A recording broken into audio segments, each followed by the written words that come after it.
ahead and get this show on the road. I think we need to turn the mics down just a tiny bit. Mic check, 1 2 1 2. Mic check, 1 2 1. I'll be done started rapping on y'all. All right, we welcome you guys to the Community Town Hall on teen violence. I'm Lynn Jackson, the CEO at Peace City, Oklahoma, located right here in Oklahoma City off of Northeast 23rd, right here on the east side. This event is brought to you by Power 103.5, Perry Publishing and Broadcasting. I've been wanting to say that all my life. And this is a part of the Juneteenth Music and Arts Festival that's going down this week, Friday and Saturday at Washington Park. Tonight, we are here to discuss an important topic, teen violence. As you guys know, gun violence is the leading cause of death within children in all of America. This problem will take all of us to solve as a community. We cannot reduce teen gun violence if community members and community leaders are not working together. And that's what we're trying to do tonight. We want to take the first step in the right direction as a community together for the sake of our children's lives and future. Go ahead, give it up. Before I turn it over to Deuce and the panelists, I want to ask the Peace City, Oklahoma Peacemakers, and matter of fact, all of the staff to just please stand and remain standing.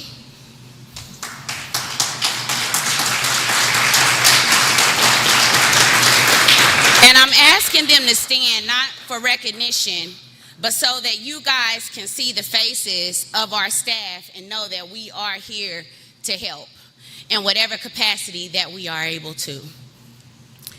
And if the Peace City board members that are in attendance tonight, if you would please stand and be seen as well.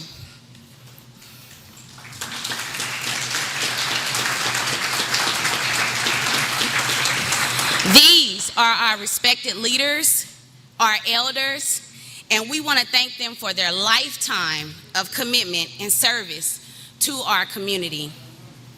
And now, is there any elected officials here, clergy, pastors? If you would stand.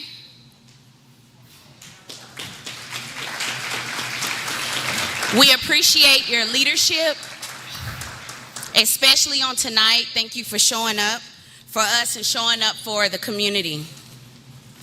Now, we understand this conversation with many important opinions and perspectives, and we understand that everyone's voice is important and appreciated. Towards the end of the evening panel, we have reserved a question and answer portion. You will find a stack of note cards, pens. Go ahead and write the questions down that you have, and someone will come and pick the cards up. We will then ask the panelists as many questions and read as many comments as we can as time permits. If we do not get to your question or comment tonight, we will post the remaining questions and comments on our social media in which you will be able to respond to, also with our thoughts and our responses there. So just look forward to that. We want to make sure that everyone's concerns are addressed, everyone's comments are addressed, and that we are not leaving anyone out of the conversation. The best way to change a community is the community. And with no further ado, now let me introduce our moderator for the evening, our Peace City board member, Deuce Talley from Spencer, Oklahoma.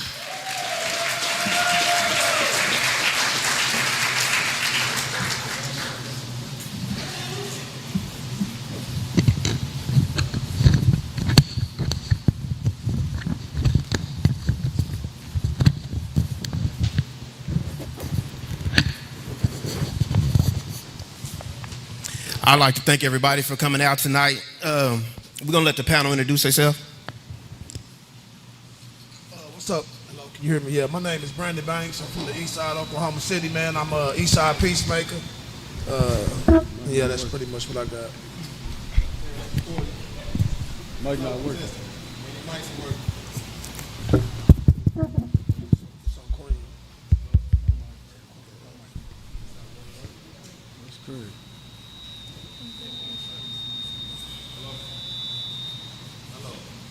Queen, is yours working? Is yours working? Yeah. It is. Hi, I'm Queen. I'm from Spencer, Oklahoma. And Put it closer. I'm from Spencer, Oklahoma. And thank y'all for coming out.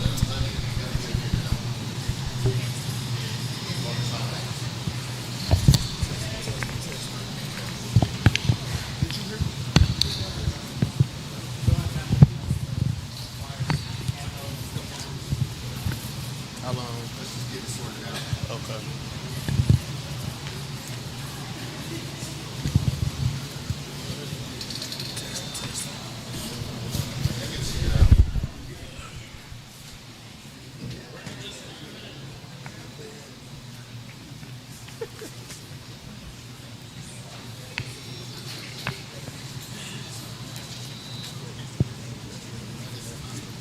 Yeah.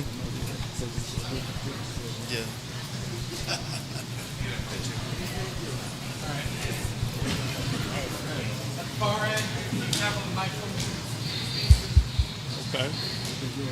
Mine working. Testing.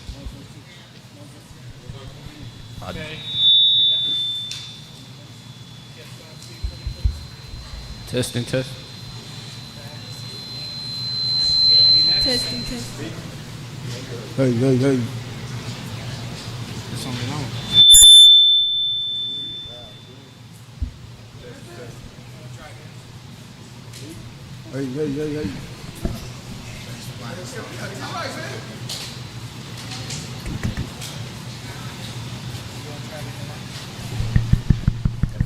Hey. Hey, there we go.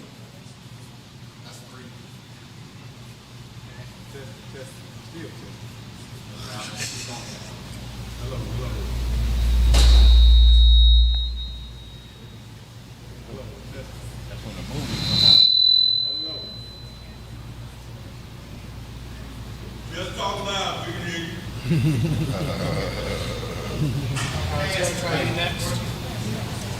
Ain't long enough. Testing. Testing. Good. The cash. You might just have to talk your ass, bro. I'll give my mic. Hey, I'm straight.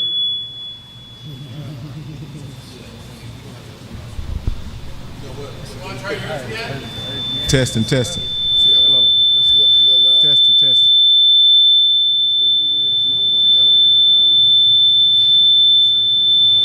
Thanks, Jess. Police Academy. Hello.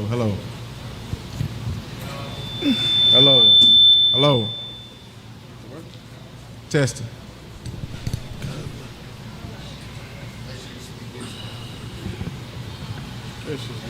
Come on, we straight. We'll start over. Y'all ready? Yeah. You go and speak again, please. No, here. Yes. Testing. We good, yeah. Start it over. Okay, so I'll start with myself. So, Henry Talley, I'm a co-founder of Talley Community Service Foundation, owner of Twice a Cut Salon, Twice a Cut School of Hair Design. I want to thank everybody for coming out. For the last 30 years, man, I've made this my life's work. We've lost too many young lives, too many mothers crying, too many fathers crying, and I've made a pact with myself that I don't want to leave this earth without knowing I did everything in my power to put my community in a better place and put these kids around me in a better place. Go Banks. Look. Got it. All right, yeah, my name is Brandon Banks. I'm from the east side of Oklahoma City. I'm a east side peacemaker. And like Dude said, we just doing this for the young life. You know what I'm saying? We seeing too many of the youngsters, they dying at a young age, not thinking through the problems that they have. You know what I'm saying? They just straight escalating with guns. So we just wanted to kind of come up here and talk to you guys and educate everybody. Hi, I'm Queen. I'm from Spencer, Oklahoma, and I just want to say thank y'all for coming out. Hello, we on. Okay, my name is Cassius Corsi. I'm one of the lead peacemakers for the North. Like I said, I'm a father like everybody up here, and we really just trying to do this to stop these kids from really just setting themselves up for destruction. Like I say, it's so much going on. We just trying to help. That's basically it. We just really trying to help.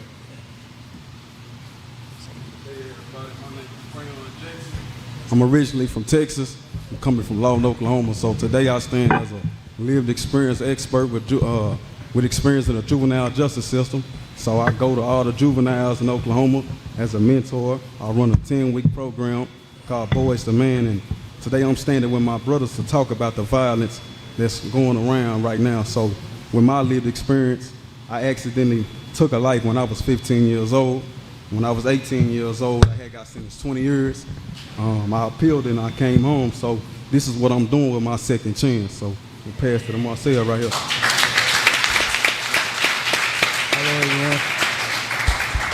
Hello everyone. My name is Marcel. I'm a recent graduate from high school.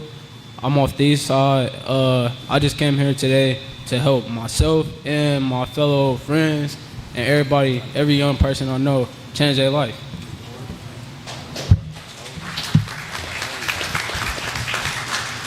My name is Javier Morales, lead peacemaker West. Of course, I'm from the west side of Oklahoma City, the West and Don Block, all of that. Man, this gun epidemic is like it's an illness. It's kind of like when they dropped crack on us in the 80s. It only affect the black community. So, you know, it take us to help us. And you know what they say about the community, like with these young kids, if the community don't show the kid love, they'll burn the whole community down. All right, so we're gonna thank y'all. Thank you. So we're gonna get into it. The first questions for the whole panel. What is going on in a young person's environment that makes them feel like they need to have a gun? I'll jump us off with that. So, like I said, with a lived experience, things that was going on in my environment mainly was gang culture, poverty, you know, drug selling and things like that. Today, in a young person's environment, they kind of feel like it's mandatory. You see what I'm saying? The difference between my, upbringing and their upbringing now, it's like a cool thing to do now. You see what I'm saying? So, and that's it's a few things we're gonna talk about later that kind of sum all that up. But that's what's going on in these environments. Anybody else want to chime in? Yeah, I say like the surroundings, you don't know what's gonna happen when you leave the house, so I just think they grab a gun. So.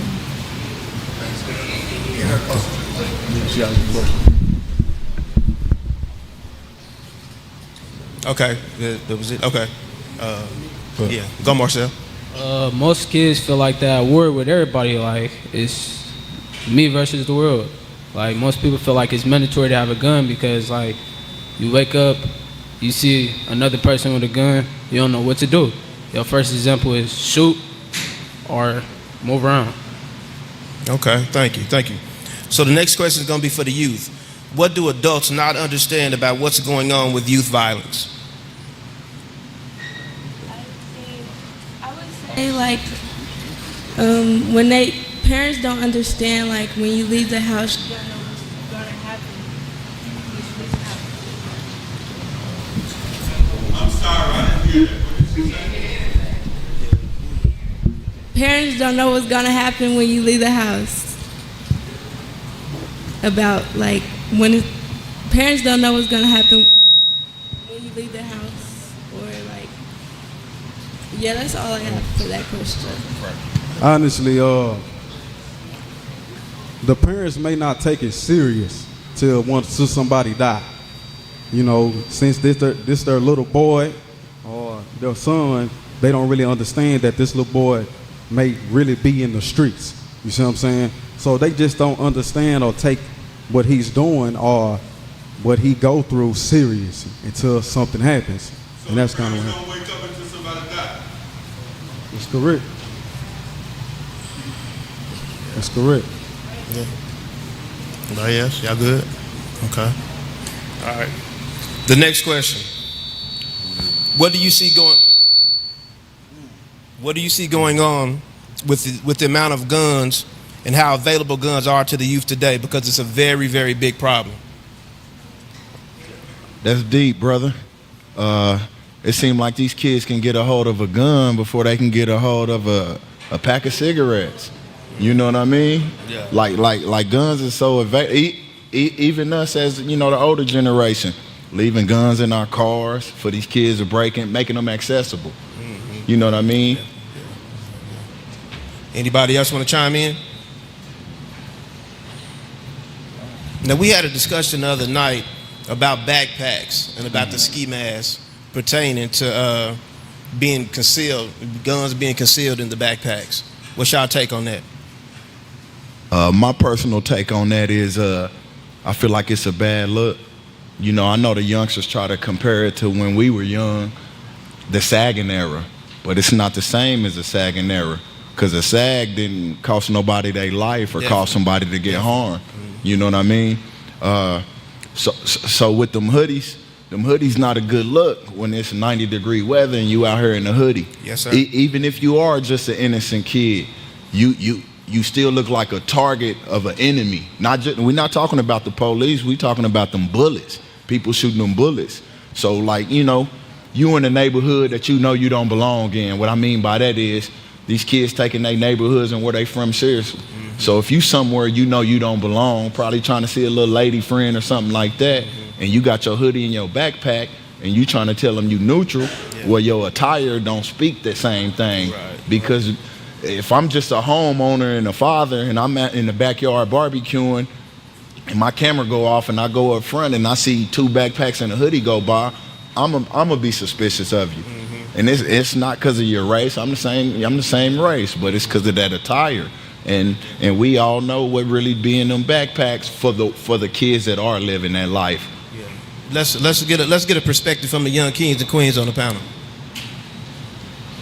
Some places you can't like necessarily walk around with a hoodie. Like in school, sometimes hoodies is like banned. But like when you out in public, you could wear a hoodie. Most kids wear hoodies, but see me, I don't wear hoodies everywhere I go. Sometimes I just got a regular T-shirt on. Yeah, that's just me. So basically, the backpack, the hoodie, the ski mask, that's how they getting around with their pistol or they, you know, AR. A lot of people don't understand. That's how I used to get around with my gun. So, you know, I might have left the house and granny or mama ain't see what I had on, but I probably had a backpack outside or in the garage, or, you know, I just left the house if my people cool with me carrying my pistol, you know. So with my experience, my father actually did try to take my pistol before, and my mother told him, like, nah, give him his gun back. So I started to get comfortable with going outside. Now I got to worry about the police, you know what I'm saying? So if they see that I got a big old gun in my pocket, or if I'm just clutching, they see that I got my gun on me, you know what I'm saying? If I got my backpack or this hoodie, that's how I'm able to hide my pistol. Kind of blending in sort of a way. Yeah. Okay. So the next question is for you, Pray. Can you speak on the influence of social media today and how it's impacting teen culture and teen violence? Social media normalized a young person getting killed. So through music, through somebody taking a picture or getting dressed, they are normalized when you got a big gun or, you know what I'm saying, they make it look cool. Social media romanticize what's really going on. Right. You see what I'm saying? Yes. So it removes a gun that could take somebody's life and just make it look like an object that's appealing. So to our young lives, firearm, violence, drugs is they putting it out there like they advertising cereal or something.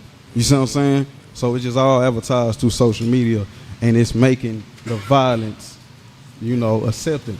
Right. Anybody else want to chime in? Yeah, I just want to chime in a little bit. Man, I also believe that social media, when these youngsters, let's say they're in the heat of the moment with they beef, whatever it is, once they say or type in what they trying to say online, it's like you can't take it back. Right. What I mean by that is like everybody see it and have seen it, even if you deleted it. Mm-hmm. So it's not like back in the day when we be like, man, you know what? I'm gonna do something. Mm-hmm. But Usually you mean what you say, though. Speak into the mic. Usually you mean what you say. I could believe that, but this the thing though. If you don't say it in front of the whole world, you don't have to keep that word, because you can calm down and come with a better mindset. Like, you know what, I was just in a bad place in that moment. Mm-hmm. But once you put it out there in the world, it's no longer an idle threat. Now the ops know, you know, the friends of the ops, even your friends know. So all of them people, like this brother was saying, can take all of that seriously. So now that it becomes serious, now you in it. You can't pull back. See, back in the day, when we had to meet up in person. Social media amplifies it. Yeah. Times a million. Right, and it, you can even catch strays. It can be people that don't have nothing to do with it that's fueling it more than the people that's actually in the city or the state it's in. You know what I mean? Yeah. For young girls and what's going on. Can you speak? Okay. Yeah, speak. Is that it? We good? Yes. Okay, so the next question is kind of near to dear to a lot of people on the panel today. What does it mean when a youth says death is normal, and is violence and death a new normal? What does it mean when the youth says death is normal, and is violence and death a new normal? You know, from what we see from these youngsters, it look like it's they new normal of their era and their generation. But it's not normal. It's definitely not normal. You know, I'm always revert back to our era.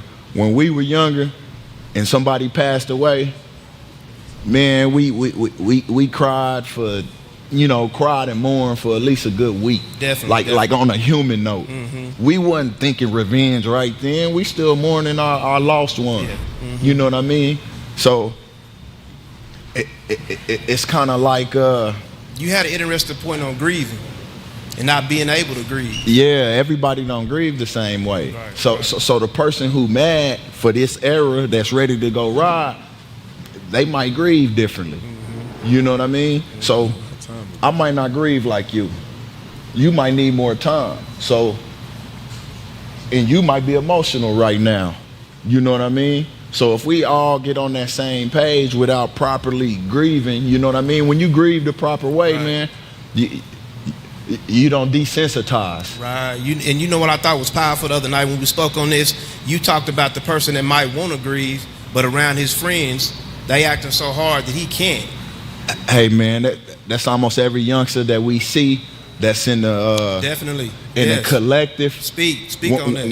When we go to these facilities and these little youngsters like, man, I got a baby on the way, man, I didn't mean to, I don't want to be here. Mm-hmm. That's that one. Yeah. That's that one who really didn't want to do the stuff that he was up to. Mm-hmm. But when you with that crowd, like I was saying, Queen, once you put that out there, you can't take it back. Now you got to live up to what you be talking about. You know what I mean? And we almost eliminate the natural effects of it because, grieving is a process. And you got to grieve to be able to get through that. So if a youngster never grieves and been able to get to that, just imagine what he has built up inside of him.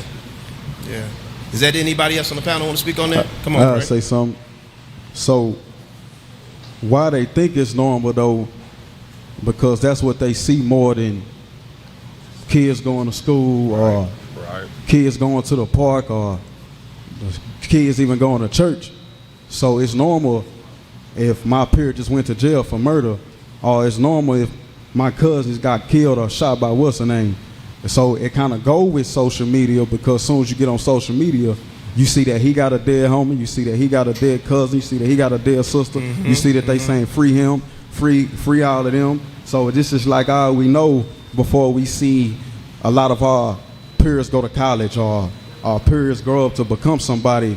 We know more people that went to jail and then got killed than went to college and went to school or became somebody. You see what I'm saying? Definitely. So that's why it's normal. And you're right, it shouldn't be normal. Right. That's why it's normal. Yeah, you know what I'm saying? definitely. So this is Marcel and Queen. Kids and youth need to be seen. Do you feel like adults really see you? Do you feel like adults really care? Whoever wants to speak. Yes, I feel like some adults care, but some adults really don't care what their kids do. Okay. I feel the same way, like, but at the same time, it's like with the adults that care, they show it by like taking you places or like just talking to you or trying to mentor you through things. But the adults that don't care, they won't check on you. They won't show you love. Okay. Yeah. You know? Definitely. I'll tell a story. I think Garland Pruitt is in here today. One thing that I love about Garland, and he showed me something. Back in church when we was coming up, Garland used to always. Can you hear me? Cut out. Is it back on? Yeah. So Garland used to always, when he seen us in church, he would always ask us how we were doing. He wouldn't ask us what we were doing. He was always checking on us, and then when he would always say, "If you need anything, just let me know." Sometimes he would shake our hand; it would be $5 or $10 in there. So I took that and I adopted that, and I put that in my. I use it in my barbershop. I've been doing it for the last 30 years. When the youngsters come in, and they could be doing whatever, but I'm a firm believer that you got to meet them where they at. So they would come in. I wouldn't ask them what they was doing. I always ask them how they was doing. When they would leave, I would ask them. I would let them know, "Hey, man, if you need anything, you can call me. You can come up here." And to this day, they always remember 405-733-0100 or 405-623-9684 because I was available. I showed that I cared about them. I think that's a big problem. They need to really understand that all they really want is somebody that care about them. I think that's what that is. So, yeah, we on to the next question. So, Queen and Cash, how was it that you were able to connect and build a relationship with each other and build trust? Well, with Cassius, he had came to my school and he was talking with like this, but he had told his story and I connected with him like with his story, and then I went up to him and we just connected. Okay, Cassius. The beautiful thing about that is, just by us going through what we went through, when I talk to her, I can tell. It's like I'm almost looking at myself. You know what I'm saying? As being a female, she went through a lot. I can tell that she really wanted to do better. And sometimes you need somebody to talk to that you can relate to. Yes. You know what I'm saying? Instead of talking at these kids, sometimes we need to sit back and listen. We need to stop saying, "Don't do this, don't." That's not helping. So a lot of years have passed by. Most of us adults telling these kids what to do. We don't even know them enough to even know what they want. Mm-hmm. So we need to meet them where they're at, talk to them on an even level, and stop being so bossy and just trying to tell them what to do. That's not working. It haven't worked yet. So I talked to Queen. We talk about just a lot of stuff. And I'm asking her about school. I don't really try to press nothing on her. I just talk to her on her own level, and I'm like, "What you gonna do about sports? What you gonna do about school?" Queen's in college now. It's a lot of Thank you. Thank you. A lot of things that she probably wouldn't have done on her own. I just kind of helped her slowly and just showed her a better way to do stuff. And I'm so proud of Queen because she's done like a 360. You know what I'm saying? So this young lady is one of my success stories. I'm so proud of her. Definitely. And I'm gonna be there forever. You know what I'm saying? Definitely. That's right. Yeah, definitely. So to the youth, young kings and queens. Are there positive role models around you? And people feel like, are there people that you feel like you can talk to?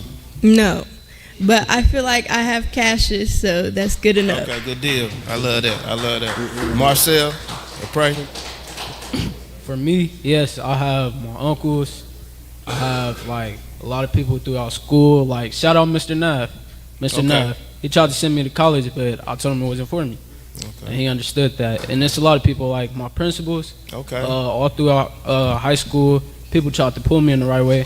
Even though I fell off and went the wrong way, I still got back on track. So you had people in your life, definitely. Okay, good deal. So Marcel, I'm coming right back to you. What has been the impact of men and father figures in your life? I would say my papa, my uncle.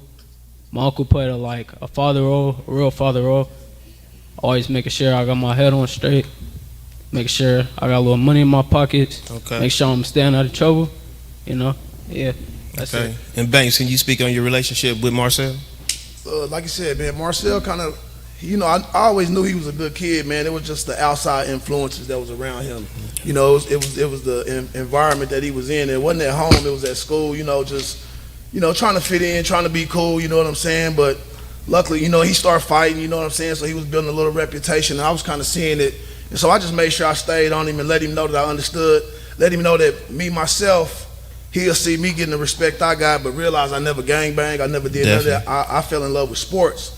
But you know what I'm saying? People respect me because I never tried to be nothing else. I just been me. Definitely. Yeah. So with that, now like I told him, if he do the same thing, just embrace what you enjoy doing and do that. You know what I'm saying? And literally, you can go wherever you want to go.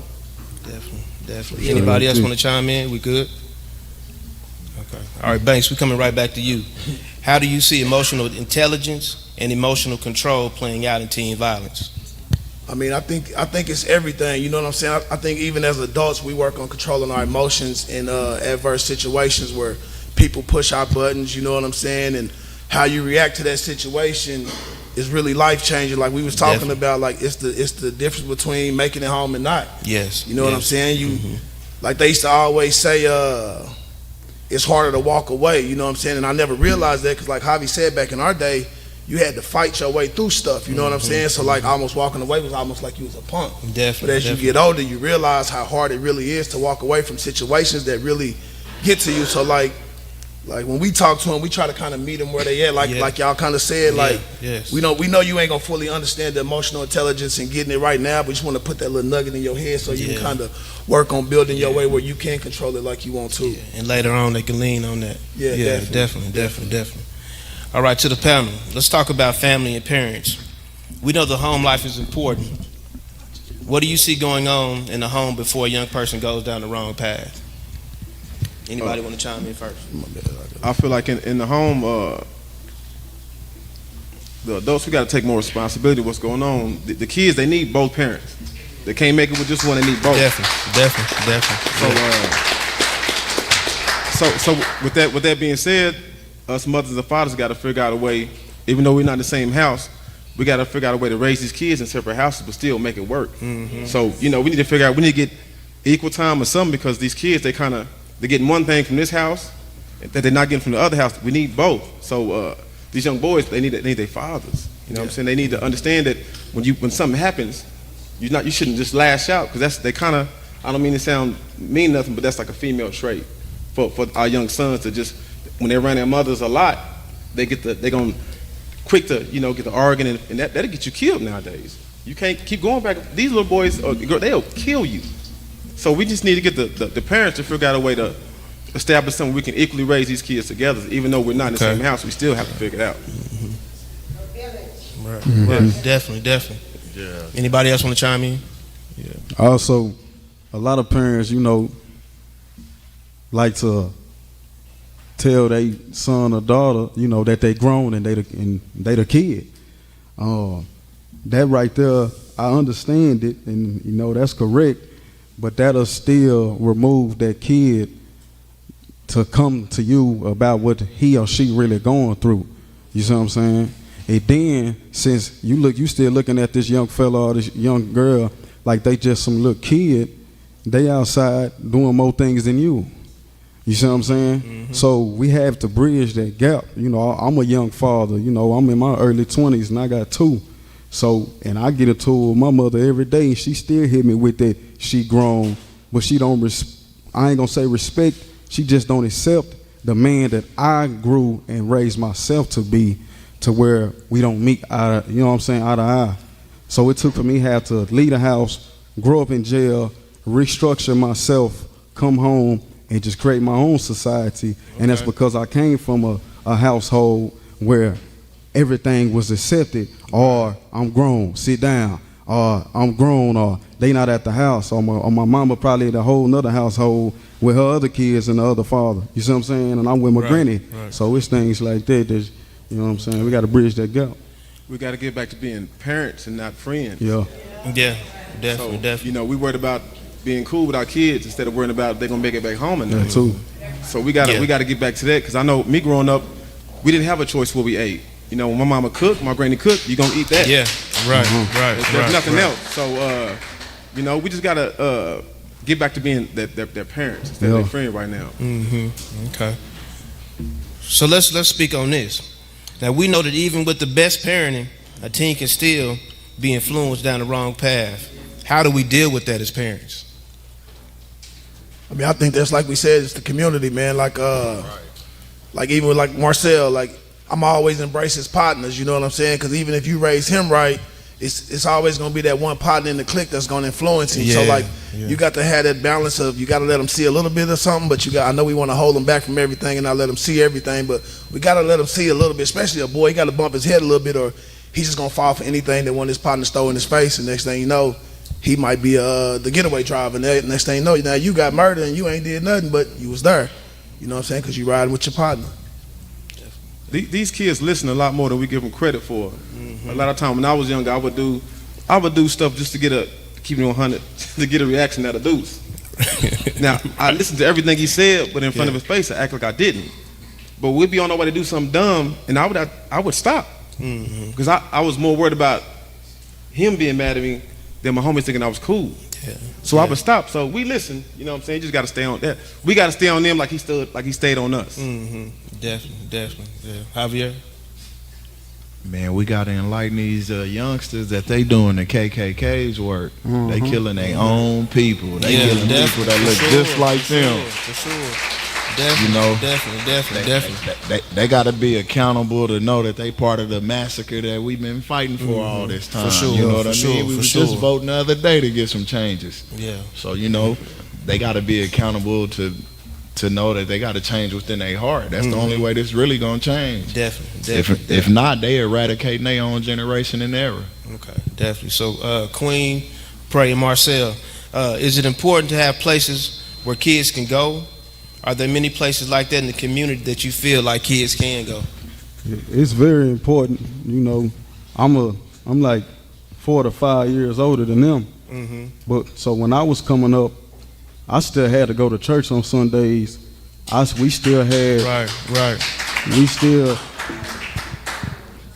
We still had not even after school programs. We had summer church programs. Definitely. You see what I'm saying? Yeah. The rec center was still free. Bible study, BTU. You know what I'm saying? Yeah. So we thought when they get rid of things like that, or when we stop going to things like that, it's everything just go everywhere. And now today, you know, they need more things than that. For sure. You know what I'm saying? But when that ripped away with me, my innocence ran away with it. You know what I'm saying? Yeah. Queen and Marcel? Can you read the question? Is it important to have places where kids can go? Are there many places like that in the community you feel like kids can go? Yes. For me, I like to play sports and listen to music, so I would like to maybe have like a studio to go to, or like gyms that are open, places like that. Okay. Marcel? For example, like maybe like since she likes sports, you know, like centers like the Douglas Center, not everybody got enough money to pay that $5 every day. So you know, that's why everybody chooses to go to every other center, because it's maybe free. and you know some people struggle with money. So like free centers, probably Right. just a lot of like activities that people can do. Because when you don't got nothing to do in that period of time, it's easy to get in trouble.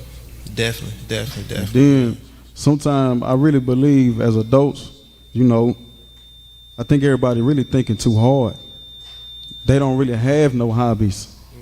I remember being 12 years old going fishing with one of my school partners every day. Yeah, definitely. When that friendship went away, that's when I started thugging at 13. You see what I'm saying? So taking them fishing.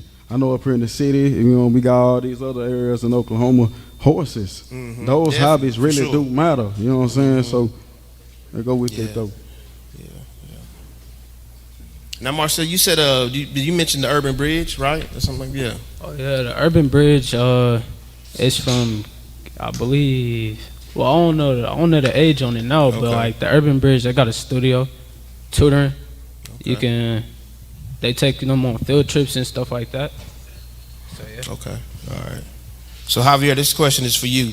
Can you explain why CVI, community violence intervention programs like Peace City, are an effective way of addressing teen gun violence? I believe it's an effective way because, man, it take people that come from these communities who've been through all of that to be able to talk to the people that look just like them. You know, it's just like us when we was younger. When the police come around or authority figures, principals, you know, we ain't talking to none of them people. We don't even trust them. But you know, people like us, at least they can relate. Kind of like how Cash and Queen's story was. She could relate to what, you know, Cash and been through, so that causes them to connect. We have a lot of them relationships that's built off of that right there alone. Right. Can y'all share like a story or a testimony of what y'all's relationship with certain people and how it's helped them or stopped some things? Yeah, definitely, man. We done had quite a few situations where a shooting or an incident have happened or about to happen, and once we find out the two sides of the parties, man, we done went to school or grew up with their parents, uncles, aunties. That's just how it go. You know, so just that alone, like that coincidence happens so much, it's like come organic.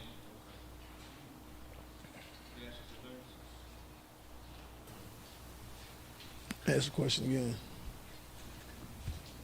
CVI work, community violence intervention work, like PCD does. What's an effective way of addressing teen and gun violence? Or a story that you have? I got you. Yeah, it's kind of like what he said though, man. These kids see us and we're impressionable to them. You know what I'm saying? Impressionable to them, I mean. And so, man, we just try to use our influence, man, and let them know like the things that we did to navigate the system, like, you know what I'm saying, to navigate these streets, but to not make the same mistakes that they on their way making. You know what I'm saying? Like, for me, for instance, I never gangbang, so when they see me, I got my braids on, they automatically assume they know who I am and what I've been through. First thing they say, how much time you did, big homie? I'm like, homie, I ain't never been to jail, homie. I ain't never been to the pen. So, you know what I'm saying? When they see that, they kind of open their eyes and they looking like, yeah, homie, there's different ways to make it. You know what I'm saying? You might see me with my jewelry on. Like, I ain't have to sell drugs to get everything I got. So, you know, I just try to show them a different way, man, and lead by example. For me personally, I mean, a lot of these people sometimes I know we don't know their uncles or their fathers or whatever, and we see them like in the juvenile detention center or something like that, and we know what they need. They tell us everything they need, but sometimes we don't have the means to help them. Right. You know what I'm saying? We don't have the money to fill their books at the time to do the stuff they need. So, you know, we have good stories and bad stories, but I feel like if we had more to give them immediately, we can help a lot of these youngsters a lot faster. But sometimes they need stuff we really can't give them.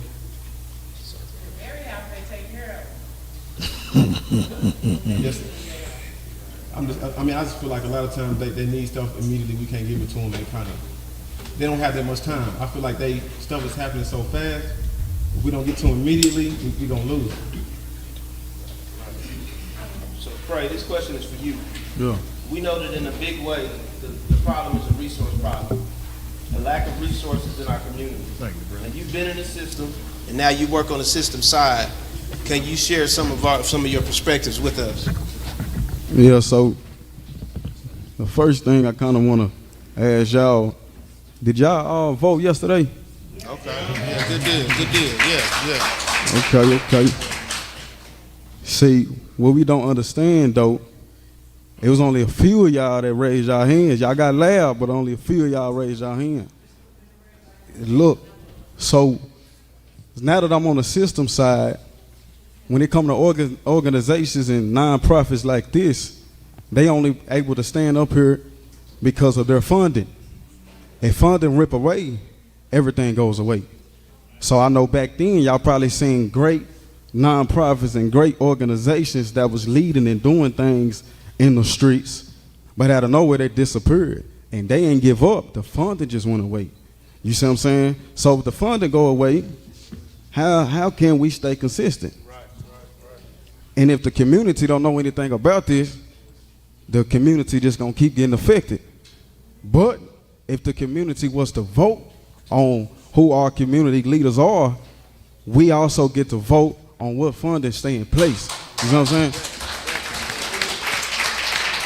So, you know, once I become somebody that's known all through Oklahoma, I want to start public education classes for all of us when it comes to financial literacy, when it comes to Oklahoma history, when it comes to everything that's going on. Because if we're not the ones that's at these voting elections, if we're not the ones that's leading and talking, ain't nothing really gonna change. You know what I'm saying? So that's really... Yeah, great answer.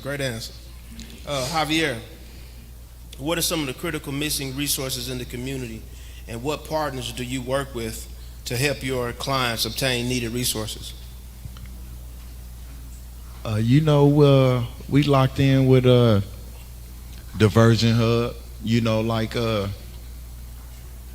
We got a lot of participants that fighting cases. You know what I mean? So with that being said, like he was saying about the financial literacy, they also don't have the judicial system literacy. Mm-hmm. Once they in trouble, they don't understand it. So, of course, if you bond out, you got to have a lawyer. You know what I mean? Okay. So we hook them up with Diversion Hub, get them a justice navigator. Okay. Also get them set up with like the classes that they, properly need that help their case to keep them out. You know what I mean? Versus trying to send them straight into the system. First case they didn't caught. We also we lock in with Urban Bridge. Okay. All right. I think we got a few potential in here that we gonna be linking in with Urban Bridge. Okay, definitely. All right, Cash. We work with Pivot as well, or CIC. Okay. We have a lot of clients that sometimes they need somewhere to stay. Yes. Stuff like that. They have the tiny homes. Like I say, these other organizations, they help. And at the end of the day, all of us, we're gonna have to come together to make this work anyway. Right. We have a lot of people that help us and work with us, and we just gotta keep it going. Definitely. So pray. How does accountability factor into all of this? How do we hold young people accountable in a constructive way? Y'all know we talked about this last night. Yeah. First it start with the adults. The conversation we had, all these gangs and everything that's going around, y'all generation started it. We just enhanced it. You know what I'm saying? We got bigger guns. We got more guns. We smoke more weed. You know what I'm saying? Like, we just enhanced it all. But it's no, like I said, we got to bridge the gap somehow, though. It's no discipline to the point these young bulls won't even try to listen unless they behind a wall or something. Mm-hmm. You see what I'm saying? So the accountability, it start with us, but then it also start with something like with that Lake Arcadia shooting that had happened. When the news articles came out, we had a lot of people on there talking mess that was not of our race, right? Mm-hmm. Yeah, but we also, and how many people we had replying back to them that was of our race. But when we go kill each other, it's two families go against each other. Right. Now it's just two families going against each other. Yeah. Nobody want to treat it how when we killed each other, though. Yeah. I may talk like this and act like this and dress like this, but it's still people that hate me to this day for taking their son's life. And I understand, but nobody, salute me where I come from on me changing my life and becoming a man, though. You see what I'm saying? So that's where the accountability starts. If y'all seen a young individual go from taking a life and transition and change his life, salute him and walk with him. We salute you, brother. We salute you. We salute you. Yeah. But definitely. We gotta normalize that, though. Yeah. Even in my generation, and I will say, the younger generation, they do take me serious, but they just don't understand and see themselves doing it as well. I finished school in jail. I ain't never been to college. You know what I'm saying? I got locked up in 9th grade, and I finished about a year later. And I will say that, I cheated on the school thing. Right. It didn't take for me to go to college and high school for me to become smart and intelligent. Yeah. It just took for me to change with my motives and what I was dedicated to something else. Right. You know what I'm saying? Right. Definitely. I love that. So that's where the accountability start, man. Yeah. We just all need to normalize something else, hold people accountable, you know what I'm saying? But also help both families. Yeah. If that woman just lost her son, we all need to be in here supporting that lady. Yeah. You know what I'm saying? If that other woman lost her son and he in jail, we still need to all be supporting that lady too. Yeah. You know what I'm saying? So definitely. that's the accountability, bro. Yeah. I love that. Anybody else? Okay, that's it. So we'll move to the question and answer portion of the segment. You ready, Nicole? There you go.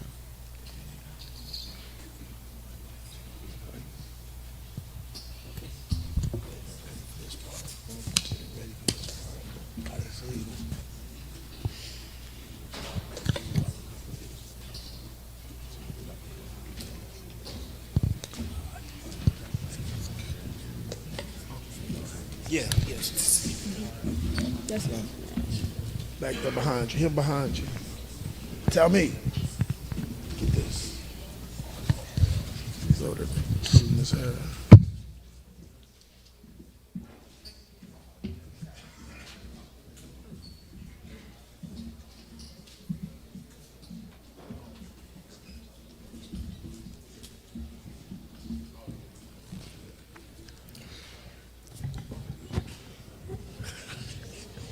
You guys ready?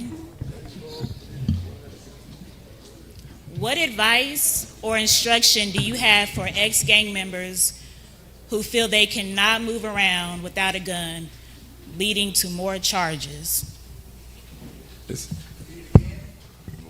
What advice or instruction do you have for ex-gang members who feel they cannot move around without a gun, leading to more charges? This is the crazy part about that. How can you expect somebody not to protect itself when a lot of people out to get them? It's kind of hard to move around in this world the way it is without having a gun. Male, female, young or old. So you can tell somebody not to do it. You can tell them a million stories about why they shouldn't do it and talk about the police, but as soon as you leave them, they locked and loaded. You know, I'm a convicted felon myself, but I don't think I've never left my house without my gun since I was maybe 14 or 15.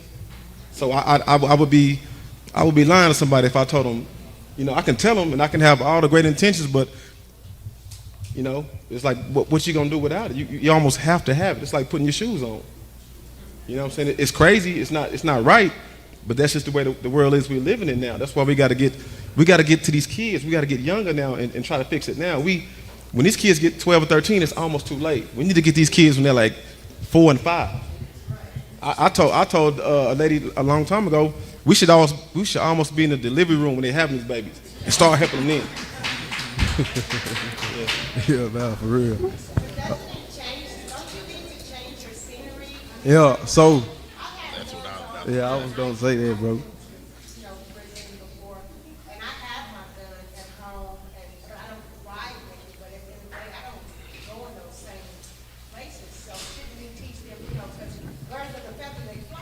Right. We don't change the narrative to go some in another direction. But change almost happens one person at a time, right? So just because I changed, I can't tell Queen that's fresh out of high school, hey Queen, you know, life is good for me. I don't need a gun. I don't need a gun. But see, kids are getting killed down. Oh, hold on, people getting killed downtown, right?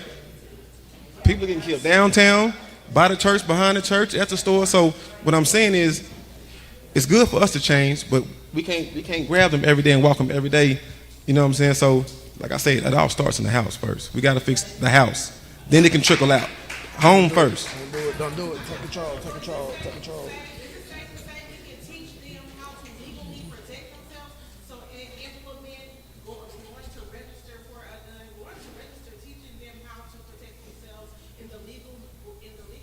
Every other race does it. We're the only ones that don't.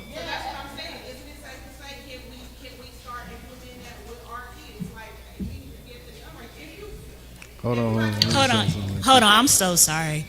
We have to get through the questions that were documented first. And then maybe we can do, like, if we have time to do a more, like, coming from the audience. How do we get these young boys and girls to let guns go and pick up a trade? I know it starts from home. How do we control social media? I'll answer that question. Honestly, I like how you put that together on how y'all get them to let the guns go and then control social media until we can popularize trades, and that got 1 million views and some thousand some likes, and his whole hood then went to school for welding or they did something. They will never truly take it serious.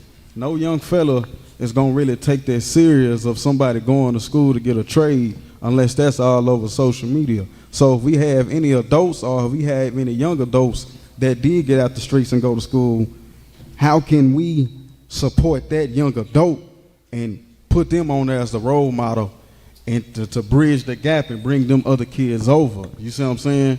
Because he basically just an outsider that got away. If we normalize that, then it'll get better. You know what I'm saying? Yeah, definitely. So that's the reason why I started Twice a Cut School of Hair Design, is to take a gun out of their hand and put a pair of clippers in there.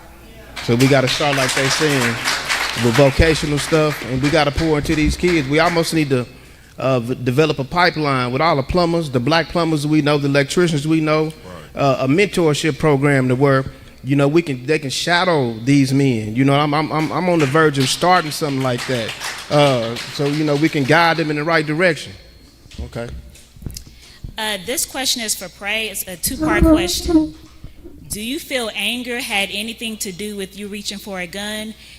And what's the glory in carrying a gun? Why did you start carrying one? Honestly, yeah. But it wasn't out of fear though with that anger.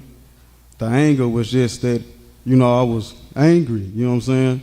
But with me, I ain't have no phone till I was 14 years old. See, I really grew up in poverty to where I didn't get the new Jordans.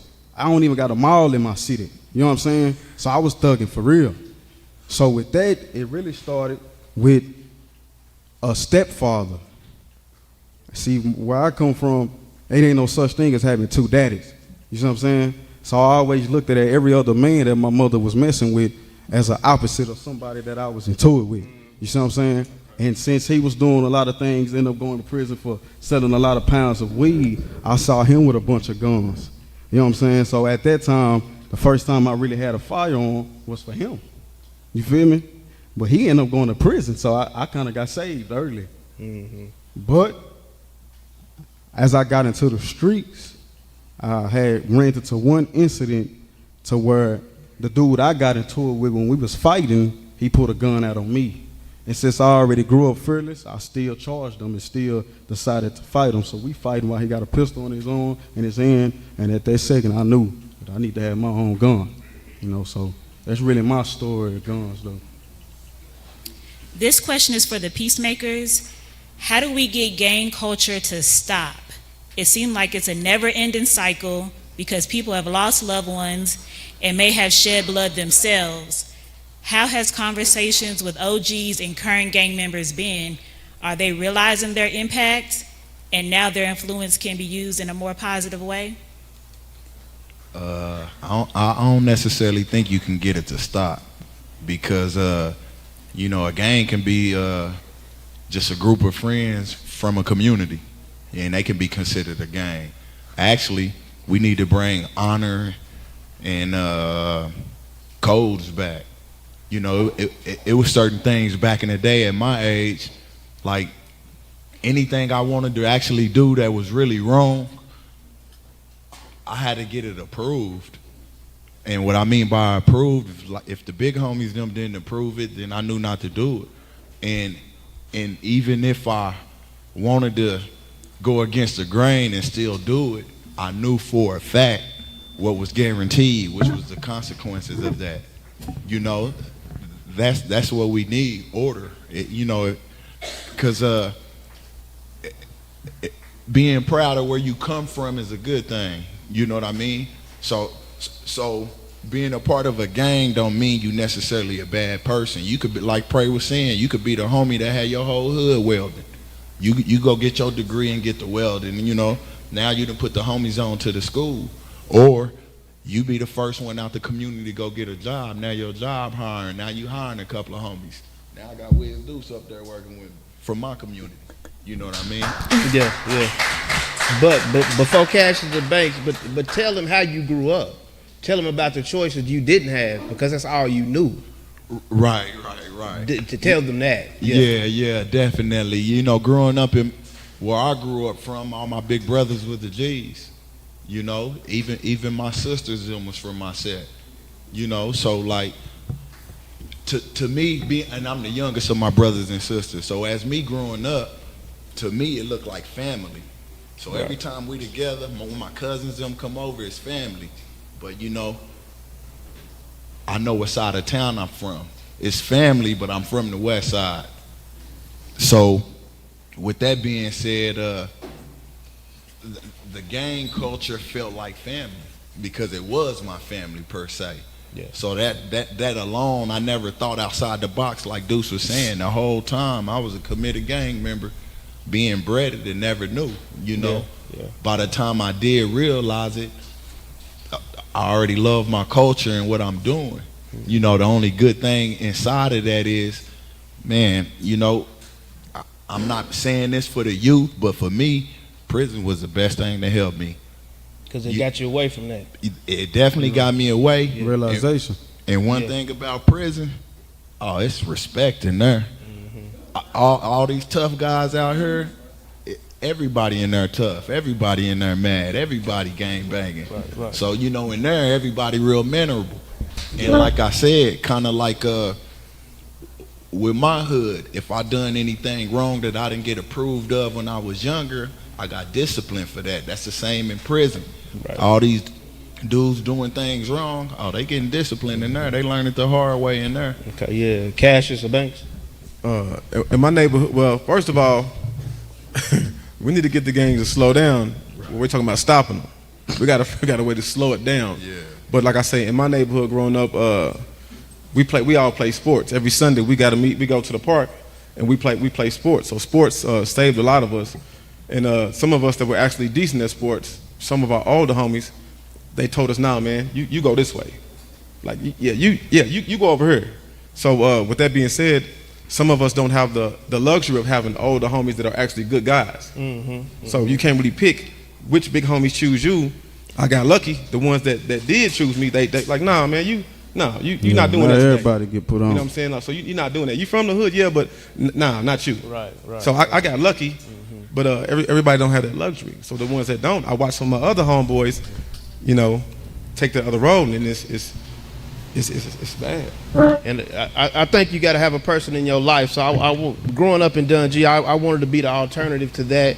And you know, I have friends and homies and all that, but they just got to see. It's gonna be hard to stop the culture, but I think if you have people like I was in Cash's life, you know, just kind of show them a different way. Be an alternative to what they see. You know, you can have some of the stuff that they have, but you just got to get up every day and work. You know, and so I would bring a lot of youth to work with me so they can see me, and they can see a man that looked like them. They can touch me. and see me go to work and get it and do what I was supposed to be doing. But it's going to be kind of hard. Yeah. Okay, I'll just say this. Me being from the neighborhood that I'm from, I had no business even being in Dungey. Right. I'll tell you this. I'm at the Dungey Center. I'm trying to play basketball. Before I can get on the court, an older dude ran up on me, and he like, what you doing out here? And just, really trying to get at me. Now, by this time, I'm probably 5 foot. I'm a little old bitty dude. So he run up on me. Dude's coming from somewhere. Yeah. And he handled that for me. They didn't even have to fight because of the respect he has. Just his word made the other dude leave me alone. So that's what made me look at Deuce a whole different way, because he didn't have to do that. And I didn't know him that well then. But like I say, little stuff like that, the youngsters listen if you pay attention to him. Right. He paid attention. I listened. A lot of stuff that I would have done, I didn't do because I didn't want to hear his mouth. So it does matter, and it does work. Yeah. I got something for that right quick. For one, we need to give California back their gangs. That's the first thing. That's the first thing I'm gonna say. And if we can't, let's transition our gangs to something else. So my daddy, he from West Texas, but he moved to California and actually became a real California Crip. And I got put on the Crip set when I was 13. So I'm even a product of it. But I'm like, I gotta give them back their gangs. I'm 20 hours away from them. I need to start my own thing. Right. But if I see little dudes that's gang banging, why not have the Crips, the Bloods, the Hoovers, everybody that gang bang, the ones that's feeding the homeless, the ones that's going to the after school programs helping the kids. Yeah. That's when you change the gangs to something else. Yeah. So in order for them kids, it's like, okay, he already quoted and devoted. It's like you may not get that gang out of them. But now if we transition this gang to where the gangs is not killing each other, and they the ones that's giving back, and the gangs have became the resources, you might even have to change some laws too. Yeah. You see what I'm saying? Definitely. So that's what I think though. Yeah. We got to do something different with the gangs. Do you think the gun law in Oklahoma is right for our state? No. They go back with California. They can't have no guns out there. You know what I'm saying? What role do you think gang culture has in today's gun violence? It got something to do with the gang violence. The gun violence. Yeah, the gangs do. It got something to do with it. But the gangs couldn't be able to shoot at each other if the guns wasn't so available. I don't think the gangs make the guns or produce them on the streets. So I think that's more of an issue, the accessibility to the gang. Gangs been around forever. Yeah, they've been around before us. What can the schools do to help build peace in Oklahoma City? Better security. Keep doing what they doing and inviting us into the schools, you know what I'm saying, and letting us mentor along with good principles like the one at Douglas. That's what I was just about to say. Accepted. Yo. Quit kicking our kids out of school once they do one little thing wrong too. Yeah. Learn how to deal with a little black kid. Everything needs to get younger, even these teachers, because I think if it gets younger, the teachers will be able to relate to these kids a lot more, and things will be they won't just kick them out so fast. So some of these teachers, I don't mean to sound mean, but they're just too old. They can't relate to these kids, so they just go crazy on them and kick them out. Now that's the worst thing you can do, is let these boys stay at home all day. Now they're in the hood. Now somebody else might die because they don't have nothing to do. Your mama got to work, your daddy got to work, and you at home just too much free time. You're gonna lose your freedom. Why are guns so accessible to young children? Young children of our color, you mean? But African American? Yeah. I believe it's only in the black and brown communities. I don't think Nichols Hills and the golf club courses have this issue. I don't. Everybody has guns. The only difference is they train their kids how and when and what to do with guns. Our kids see the internet, they see their big homies. So our kids guns are to shoot somebody else that looks like them. Their kids' guns are to go hunting. Right. We hunt people, they hunt animals. That's the difference. Also, the cars too. I'm telling you, when people keeping them guns in them cars, even a 12-year-old can jump in your car and steal it. You know, so a lot of people keep them guns in them cars. You know, that's really how it's accessible as well. Them cars. Yeah. And I think also the missing ingredient, what they saying is like he was saying that it's our side is because on that other side, it's more fathers in them homes, and them fathers is the ones that's teaching them how to use them. And so I think that's what we all lacking, like we talked about earlier. You know what I'm saying? It's just more fathers need to be involved with their kids and be involved with your nephews' partners, your sons' partners, and take the whole village. What do I tell my son when America doesn't want him? How do I tell him and show him he matters? With Carmelo Anthony, what would you tell your son about how to navigate America? Let one of y'all do it. Gain knowledge. A knowledgeable man is indestructible, especially being a black one. Gain knowledge. Learn your laws. See. Right. Yeah, so with that, the history of everything that's going on, it wasn't 100 years ago when we wasn't allowed to drink certain water fountains. That was just recently. You see what I'm saying? But a lot of people don't know the history of Oklahoma, how the black people in Oklahoma was the